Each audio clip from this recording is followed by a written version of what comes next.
But how has the consumer moved? I would love to know, your views on, because a lot of people who are watching, and including me, we are actually very deeply interested by consumption and demand and what's the emotion of a consumer. So talk us in detail about the consumer journey of of the Mercedes So, Benz. in India, what we define is there is one is a luxury dweller, right? They have been consuming luxury in the past. They have a lot of wealth, generational wealth as well, and also new wealth being created because of invest, family offices, and others. They have exposed to luxury. They have traveled abroad. They know, and they have multiple cars in the household, and they know differentiation between brands. They are much more aware and conscious, and they demand a high level of individualization, personalization in what they want. So they're Correct. very clear. Correct. Even when they buy an E-Class, they're very Uh, clear that yes, this is the kind of car. Maybe I correct. may drive myself.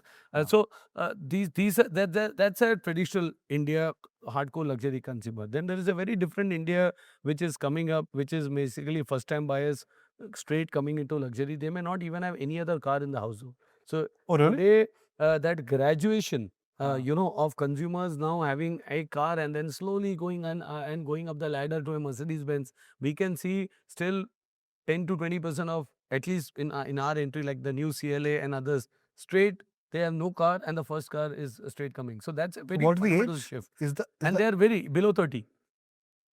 Below 30. I see. So give me a breakdown. So how many cars do you sell, and what's the average age, and then how many of them are below 30, for Yeah. example? So we did 19,000 odd cars last year. 19,000 Yes. cars. And let me say the average selling price is 1 crore of rupees for us. So that's a lot of money in that sense.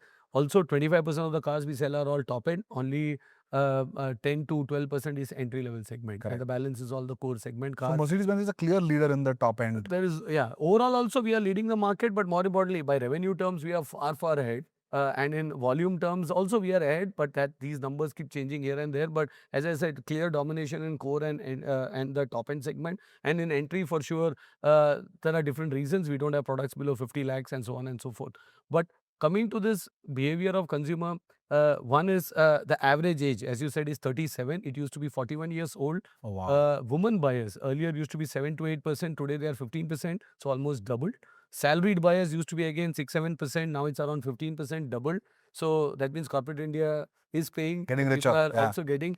But one thing which is still there, both in corporate and in luxury dwellers, so called, is the hierarchy. Issue is a lot of people in corporate India don't buy a Mercedes Benz because their boss is still not driving a Mercedes Benz.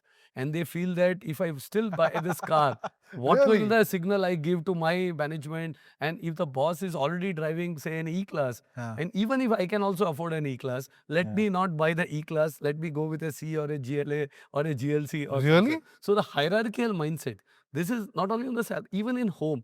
So it's if the S class, the young guy also wants to own an S class, but the dad is a bit conservative. He has been using an E class for many years.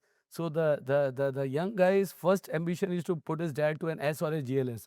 But then he can drive an S class as well. So because there is a lot of respect also for the age, for the maturity, also joint families, for example, you have two brothers and one not there. So this I think is very, very peculiar. If you see the hierarchical nature of cars in India, even the political ecosystem, right from mass market, there are people, Sarpanch will drive this to a person driving Fortuner or something will be X to Y.